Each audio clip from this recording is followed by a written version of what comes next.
May 15th, 2011, Poveglia, Venetian lagoon.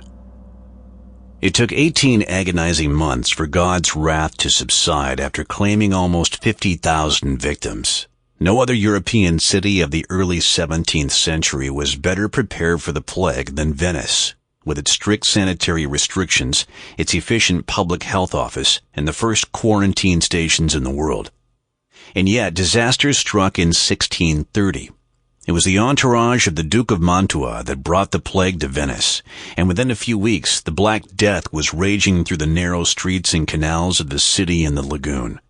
For months, the air was filled with the smell of putrefaction and the pungent smoke of the crematoria, which could no longer cope with the huge number of corpses that needed to be burnt.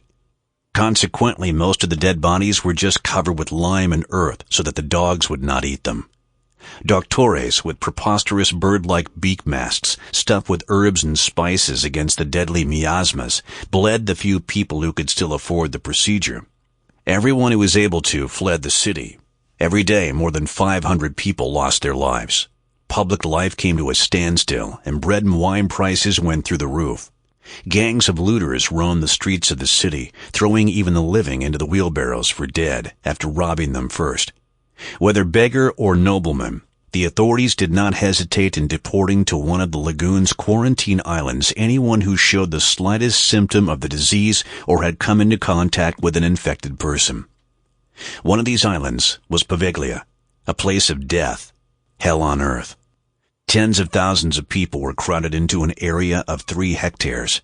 The air was filled with the smell of burning bodies and festering sores, the screams of the sick and the moans of the dying.